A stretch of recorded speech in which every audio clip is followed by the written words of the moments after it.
नमस्कार, news India देख रहे हैं आप और आपके साथ मैं हूं सुरभि तिवारी।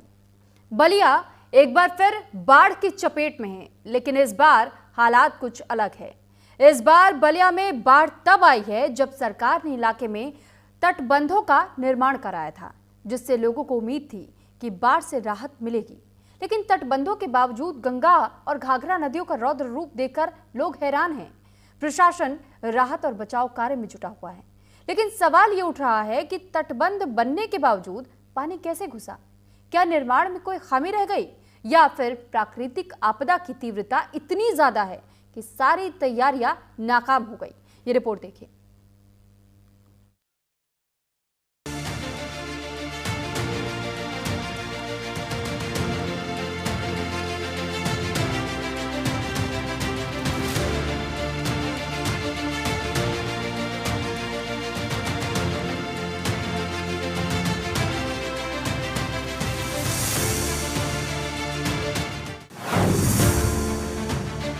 बलिया में गंगा का रौद्र रूप, कई गांव गए बाढ़ में डूब। बाढ़ ने दी गवाही, अधिकारियों की शामत आई। और जो पहले काम हुआ है मैं देख रहा हूँ, ये बहुत अच्छा काम हुआ है, लेकिन बाद के जो काम हुए हैं लग रहा है जल्दबाजी में इन लोगों ने किया, जिसके कारण जो है वहाँ क्षतिग्रस्त हुआ है ज़्यादा। और जो अपने जल निगम का जो कुआं था वो भी बहुत नदी के अंदर चला गया, तो पूरा डूब गया, उसका अस्तित्व ही नहीं दिख रहा है। ये बयान उत्तर प्रदेश के परिवहन मंत्री दयाशंकर सिंह का है। उन्होंने ये बयान बलिया के मालदेपुर गांव के जल समाधि लेने के बाद दिया है। दरअसल ग्रामीणों की शिकायत पर मंत्री दयाशंकर मालदेपुर में बाढ़ का निरीक्षण करने के लिए गंगा किनारे पहुंचे थे। बाढ़ के चलते वो गंगा किनारे बने ठोकर यानी कि तटबंध के पास तक नहीं पहुंच सके, जिसके बाद उन्होंने ट्रैक्टर पर बैठकर गंगा किनारे पहुंचने का फैसला किया। इसी दौरान परिवहन मंत्री दयाशंकर सिंह के कारों का काफिला गंगा किनारे पहुंचते पहुंचते ट्रैक्टर के काफिले में तब्दील हो गया। जैसे तैसे ट्रैक्टर पर सवार होकर मंत्री जी गंगा के तट पर पहुंच गए। नहीं, बाढ़ के जो ठोकर बंधे हैं, इस ठोकर को आज देखना था, क्योंकि बाढ़ में बहुत क्षतिग्रस्त भी हुआ है। और जो पहले काम हुआ है मैं देख रहा हूँ, ये बहुत अच्छा काम हुआ है, लेकिन बाद के जो काम हुए हैं लग रहा है जल्दबाजी में इन लोगों ने किया, जिसके कारण जो है वहाँ क्षतिग्रस्त हुआ है ज़्यादा। और जो अपने जल निगम का जो कुआं था वो भी बहुत नदी के अंदर चला गया, तो पूरा डूब गया, उसका अस्तित्व ही नहीं दिख रहा है। और ग्रीन एक्सप्रेसवे मात्र जो है 20 मीटर पर रह गया है, तो इसके बहुत ही खतरनाक है। और इसको किसी तरह से ग्रीन एक्सप्रेसवे को बचाना है। और ग्रीन एक्सप्रेसवे नहीं बचेगा तो बलिया शहर भी नहीं बचेगा। शायद यही वजह थी कि उत्तर प्रदेश के परिवहन मंत्री दयाशंकर सिंह ने बाढ़ग्रस्त इलाकों का जायजा लेने के लिए ट्रैक्टर की सवारी की। जब वो बलिया के मालदेपुर गांव पहुंचे और गांव में भरा बाढ़ का पानी देखा, तो उन्हें हालात की गंभीरता का अंदाजा हो गया। कीचड़ और जल भराव के चलते मंत्री जी अपनी कार से आगे नहीं बढ़ सके, इसलिए उन्होंने तुरंत ट्रैक्टर से गंगा किनारे पहुंचने का फैसला किया। गांव का नजारा बेहद खराब था। चारों ओर भरा हुआ गंगा का पानी और डूबते खेत घर इस बात की चेतावनी दे रहे थे कि अगर जल स्तर ने और बढ़त ली तो पूरा बलिया संकट में आ सकता है।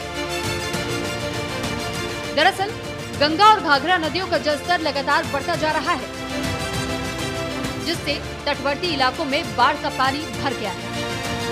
फिलहाल बलिया के करीब 16 से 17 गांव बाढ़ की चपेट में हैं। ग्रामीणों का जीवन अस्त व्यस्त हो गया है, फसलें बर्बाद हो रही हैं, बाढ़ के चलते रास्ते बह गए हैं। ऐसे में मंत्री का ये दौरा प्रशासन को चेतावनी और कार्रवाई दोनों के संकेत देता है। उन्होंने अधिकारियों को जल्द से जल्द राहत कार्य शुरू करने के निर्देश दिए हैं, साथ ही कई बड़े खुलासे भी किए। बहुत क्षति हुई है। जमीन को बहुत गंगा जी के गोद में जमीन चली गई है। जिम्मेदार कौन जिम्मेदार है? क्या जो भी जिम्मेदार होगा उसको पर कार्रवाई की जाएगी।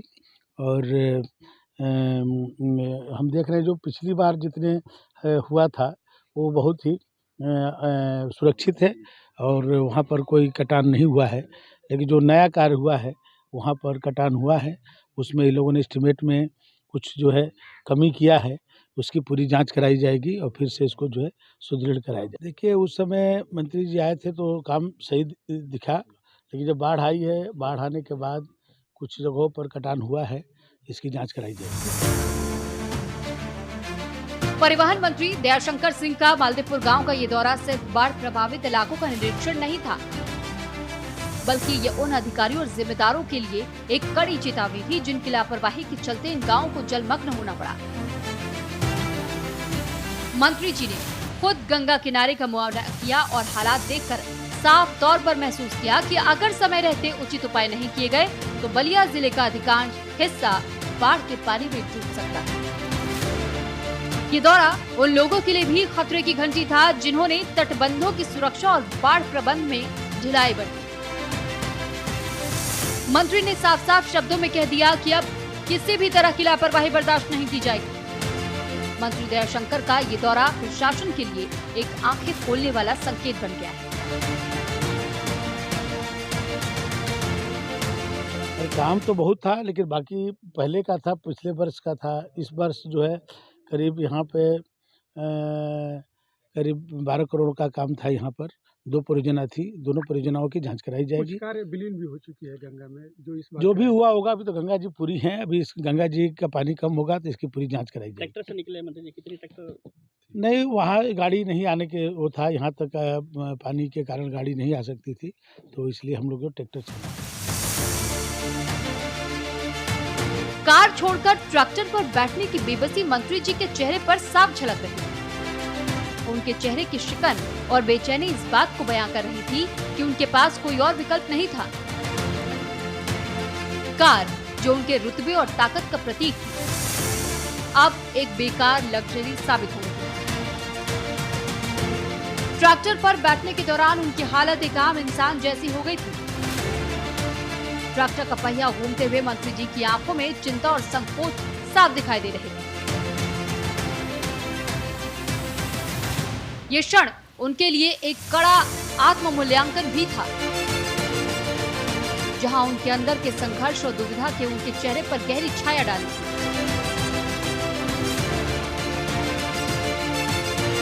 गांव में डूबी हुई सड़कें और घर बता रहे थे कि राज्य सरकार ने जनता के संकट दूर करने के लिए पैसे तो खर्च किए, लेकिन उस पर नजर नहीं रखी।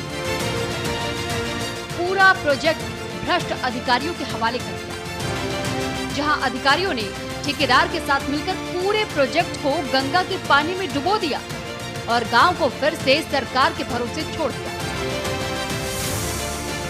ऐसे में समझना कतई मुश्किल नहीं है कि सरकार और अधिकारियों के बीच कितना तालमेल है।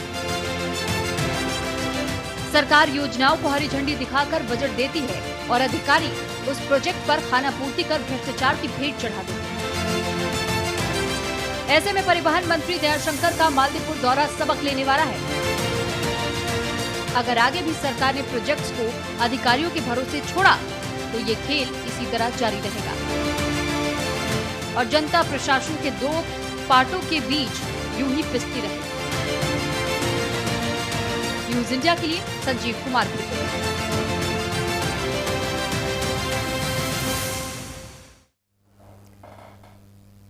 तो बलिया में बाढ़ रोकने के नाम पर सरकार ने करोड़ों रुपए खर्च किए, तटबंध बनाए गए और योजनाएं चलाई गई, लेकिन सब पर बाढ़ का पानी फिर गया।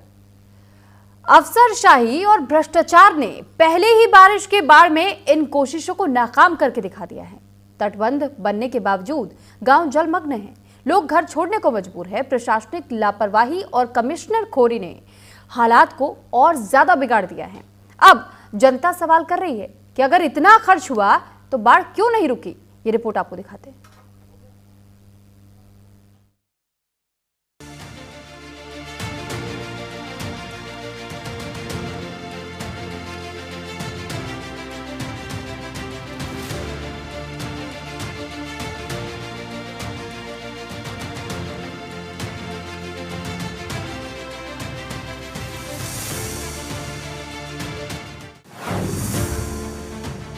गंगा लांघ गई सच्चाई की धार,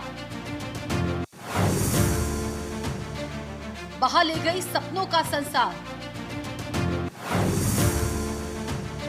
नेता रहे सिर्फ भाषण में तेज, जमीनी कामों में दिखा ना वेग। उत्तर प्रदेश के बलिया जिले में गंगा नदी के बढ़ते जल स्तर के चलते आई बाढ़ ने गंगा किनारे बने तटबंधों को एक बार फिर से चर्चा में ला दिया है। बाढ़ के प्रभावित क्षेत्र में खड़े होकर प्रदेश के परिवहन मंत्री दयाशंकर सिंह ने तटबंधों के हालात पर कड़ी टिप्पणी की और अधिकारियों की कार्य प्रणाली पर सवाल उठाए। उनका कहना था कि तटबंधों की मरम्मत और बाढ़ नियंत्रण के उपायों में भारी लापरवाही बरती गई है। मंत्री ने यह भी आरोप लगाया कि इस मामले में प्रशासन ने समय रहते सही कदम नहीं उठाए, जिसका नतीजा अब सामने आया है। दयाशंकर सिंह का ये दौरा न सिर्फ बाढ़ के संकट को बढ़ाने वाली वजहों को उजागर कर रहा है, बल्कि प्रदेश सरकार के अंदर के अंतर विरोधों और मनमानी को भी सामने ला रहा है। उनके बयान में ये स्पष्ट कर दिया है कि प्रदेश के मंत्रियों और अधिकारियों के बीच तालमेल का भारी अभाव है, जिससे जनता को भारी नुकसान उठाना पड़ रहा है। दरअसल बलिया में 60 से 70 किलोमीटर की दूरी गंगा नदी तय करती है। ये नदी जिले के अलग अलग क्षेत्रों से होकर बहती है और कई गांवों को प्रभावित करती है, खासकर बाढ़ के समय। ये न सिर्फ जल आपूर्ति का स्रोत है, बल्कि स्थानीय लोगों के जीवन और आजीविका का भी एक जरूरी हिस्सा है। बलिया में गंगा नदी की खासियत ये है कि ये नदी शहरी और ग्रामीण दोनों क्षेत्रों में बसी हुई आबादी के लिए प्राकृतिक आपदाओं जैसे बाढ़ का कारण बनती है। बलिया के इस क्षेत्र में हर साल बाढ़ आती है, जिससे करोड़ों का नुकसान होता है। आवासीय इलाकों में पानी भरने से लोगों को पलायन करना पड़ता है। बलिया में गंगा नदी के बढ़ते जलस्तर के चलते हर साल कई गांव बाढ़ की चपेट में आ जाते हैं।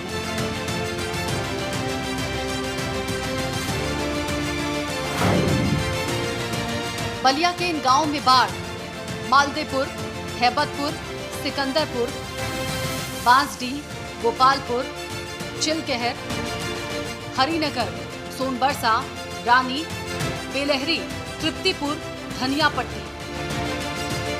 बलिया जिले के गंगा नदी के किनारे बसे गांवों में बाढ़ आने पर लोग ज्यादा प्रभावित होते हैं। इन गांवों का जीवन पूरी तरह से गंगा नदी के जलस्तर पर निर्भर होता है और जब गंगा में बाढ़ आती है तो पूरे इलाके में जलभराव होता है। इससे इन गांवों के घर, फसलें और जनजीवन पूरी तरह से तबाह हो जाते हैं। गंगा के बढ़ते जलस्तर से कई गांव जल समाधि ले लेते हैं, यानी पूरी तरह जलमग्न हो जाते हैं। प्रशासनिक तंत्र की ढिलाई और बाढ़ नियंत्रण उपायों की कमी से हालात और गंभीर हो जाते हैं, जिससे इन गांवों के लोगों की परेशानियां बढ़ जाती हैं और उनका जीवन अस्त व्यस्त हो जाता है। इसीलिए योगी सरकार ने इस इलाके में गंगा नदी के दायरे को फिक्स करने के लिए अच्छा खासा बजट तटबंध बनाने के लिए दिया था। सोचा था कि तटबंध बनने के बाद लोगों को बाढ़ से दो चार नहीं होना पड़ेगा, लेकिन ऐसा हुआ नहीं। योगी के अधिकारियों ने उनकी इस कोशिश पर ऐसा पानी फेरा कि गंगा में बाढ़ आते ही पूरा इलाका फिर से पानी पानी हो गया। दरअसल बलिया में गंगा और घाघरा नदी के किनारे कई तटबंध बनाए गए हैं। इन तटबंधों का निर्माण अलग अलग समय पर हुआ, जिनका मकसद बाढ़ से गांवों को डूबने से बचाना है। बलिया में प्रमुख तटबंध का निर्माण बांसडीह तटबंध 1954 से 55 के बीच निर्माण हुआ। इसका मकसद गंगा नदी से बाढ़ नियंत्रण और बांसडीह क्षेत्र की सुरक्षा। शेरपुर तटबंध 1970 के दशक में इसका निर्माण हुआ। ये तटबंध बलिया शहर के पास बना है। इसका मकसद बलिया शहर और आसपास के गांवों को गंगा की बाढ़ से बचाना है। घाघरा तटबंध, ये तटबंध सिसोटार, बड़ा गांव, तुर्ती पार क्षेत्र में बना है। इसका निर्माण 1960 से 70 के दशक में हुआ। इसका मकसद पश्चिमी बलिया को बाढ़ से बचाना। चिलकहर बंद, इसका निर्माण 1980 के दशक में हुआ। इलाके में बाढ़ की बढ़ती घटनाओं के बाद बनाया गया। बेलहरी तटबंध, इसका निर्माण 1990 के बाद किया गया है। इसका मकसद गंगा किनारे बसे बेलहरी ब्लॉक के गांवों की सुरक्षा। योगी सरकार ने मालदेपुर में भी जनता को बाढ़ से बचाने के लिए तटबंध और बाकी काम शुरू किए थे, लेकिन वो गंगा के बाढ़ में पहले ही समा गए, जबकि पुराने तटबंध सीना तान कर बाढ़ के पानी के सामने खड़े रहे। यूपी के परिवहन मंत्री दयाशंकर ने भी इन्हीं तटबंधों का जिक्र किया है। ग्रीनफील्ड एक्सप्रेसवे भी प्रदेश सरकार की महत्वाकांक्षी योजना है। करीब 350 से 400 किलोमीटर लंबा ये एक्सप्रेसवे बलिया से शुरू होकर आजमगढ़, मऊ, जौनपुर जैसे जिलों से होकर लखनऊ और पूर्वांचल एक्सप्रेसवे से जुड़ेगा। इसका सीधा मतलब यह है कि राज्य सरकार इस एक्सप्रेसवे के जरिए बलिया को सीधे लखनऊ से जोड़ना चाहती है। लेकिन अधिकारियों के मन में बसे लालच ने इसे पहले ही बाढ़ के पानी में डुबोने का प्लान बना लिया। इसीलिए गंगा का पानी अपनी सीमाएं लांघकर ग्रीन एक्सप्रेसवे तक पहुंच गया है। यूपी के परिवहन मंत्री दयाशंकर सिंह के माथे पर पड़ी चिंता की लकीरों ने साफ कर दिया है कि राज्य सरकार का बाढ़ मुक्त पूर्वांचल का सपना फिलहाल अधूरा है। गंगा नदी के किनारे तटबंध निर्माण में हुई लापरवाही ने न सिर्फ गांवों को डुबोया, बल्कि सरकार की तैयारियों की भी पोल खोल कर रख दी। मंत्री के बयानों से साफ है कि अंदर खाने गंभीर असहमति और समन्वय की कमी है। अब देखने वाली बात यह होगी कि योगी सरकार इस मुद्दे पर क्या सख्त रुख अपनाती है और क्या वाकई दोषियों पर कार्रवाई करती है, या फिर ये भी एक राजनीतिक बयान बनकर रह जाता है। न्यूज इंडिया के लिए संजीव कुमार की रिपोर्ट।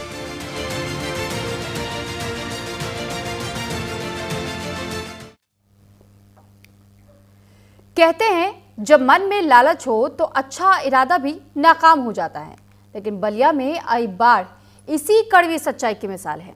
सरकार ने नेक नियत से गंगा के विकराल प्रवाह को रोकने के लिए तटबंध बनाने का आदेश दे दिया था, जिससे कि लोगों को राहत मिल सके। लेकिन अफसरशाही और ठेकेदारों की मिलीभगत ने इस योजना को भ्रष्टाचार की भेंट चढ़ा दिया। घटिया निर्माण और धन की बंदरबाट ने तटबंध को इतना कमजोर बना दिया कि वो पहले ही बाढ़ के पानी को नहीं रोक पाया, जिसका नतीजा गांव जलमग्न हो गए और जनता एक बार फिर से तबाही झेलने को मजबूर हो चुकी है। ये रिपोर्ट आपको दिखाते हैं।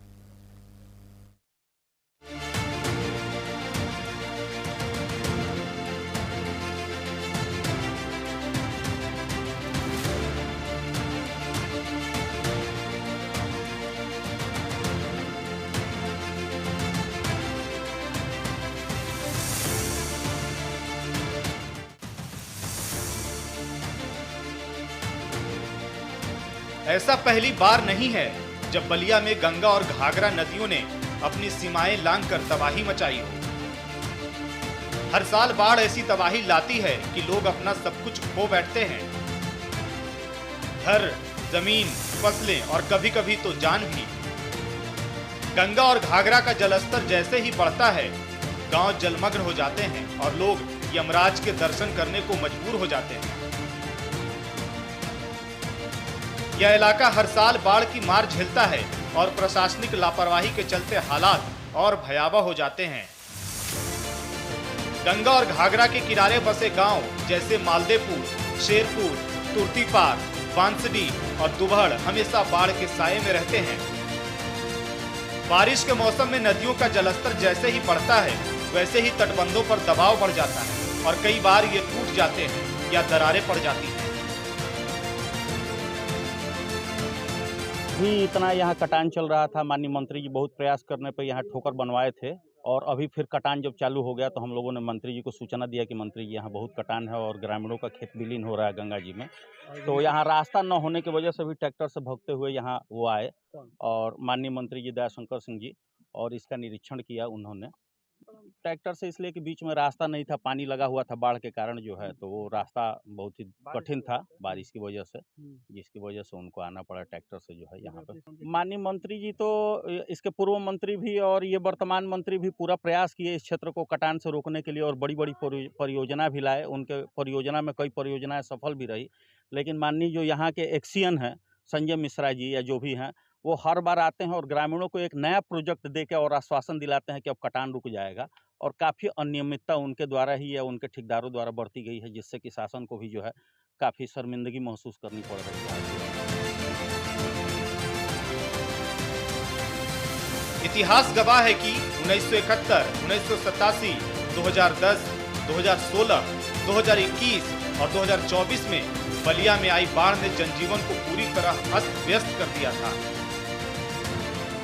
फसलें बर्बाद हुई, घर उजड़ गए, सड़कों का संपर्क टूट गया और हजारों लोगों को राहत शिविरों में शरण लेनी पड़ी। हर बार बाढ़ के बाद मरम्मत और पुनर्निर्माण की बातें होती हैं, लेकिन अगले साल वही कहानी दोहराई जाती है। इस बार भी हालात कुछ ऐसे ही हैं। बस फर्क सिर्फ इतना है कि पहले वादे जमीन पर ही नहीं उतर पाते थे, लेकिन इस बार नेताओं के वादे जमीन पर उतरे और काम भी हुआ।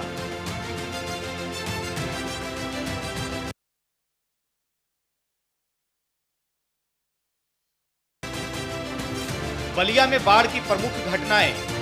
1971 गंगा और घाघरा दोनों नदियों में जलस्तर बढ़ा, कई गांवों में कटान हुआ, लोग अपने घरों को छोड़कर दूसरी जगह जाने को मजबूर हुए। बड़े पैमाने पर गांव जलमग्न हुए। 1980 और 1987 तटबंधों में दरारें और प्रशासनिक विफलता उजागर हुई। 2003 से 2005 मालदेपुर, दुबहड़ और बांसीडीह के इलाके गंभीर रूप से प्रभावित हुए। तटबंध टूटने से कई गांवों का संपर्क कट गया। 2010 गंगा का जलस्तर खतरे के निशान से ऊपर पहुंचा। बलिया वाराणसी मार्ग पर आवागमन प्रभावित हुआ। 2016 सरयू नदी के उफान से बलिया के उत्तरी क्षेत्र डूबे। हजारों लोग राहत शिविरों में भेजे गए। 2021 घाघरा नदी में तेज कटान, तुर्तीपार और सिसोटार क्षेत्र में मकान बह गए। बेलहरी और हनुमानगंज ब्लॉक पूरी तरह प्रभावित। 2023 गंगा के जलस्तर में तेजी से वृद्धि हुई। मालदेपुर और शेरपुर तटबंधों का दबाव बढ़ा। सैकड़ों हेक्टेयर फसलें बर्बाद हो गईं। 2024 हालिया लगातार बारिश और नेपाल से छोड़े गए पानी के चलते बाढ़ आई। गंगा और घाघरा दोनों नदियों का जलस्तर खतरे से ऊपर गया। बीते कुछ सालों में बाढ़ से मौतें। 2010 8 से 10 लोगों ने बाढ़ के चलते अपनी जान गंवाई। 2016 सरयू नदी की बाढ़ में कई गांव जलमग्न, लोग फंसे। बाढ़ के पानी में डूबने से 5 से 7 लोगों की मौत हुई। 2021 कटान और तेज बहाव में लोग बह गए। करीब 6 लोगों की मौत हुई। 2023 नाव पलटने और जलभराव में करंट लगने की घटनाएं हुई। करीब 4 लोगों ने अपनी जान गंवाई। 2024 करंट, दीवार गिरने और पानी में डूबने की वजह से कई मौतें हुई। इतना ही नहीं, बलिया में बाढ़ आने से राज्य सरकार को भी काफी नुकसान होता है। कुछ सालों में हुए नुकसान पर नजर डालें तो बलिया में बाढ़ से सरकार को नुकसान तटबंध मरम्मत और पुनर्निर्माण पर करीब 10 से 30 करोड़ रुपए खर्च होता है। और इसी के साथ फिलहाल इस बुलेटिन में इतना ही। नमस्कार।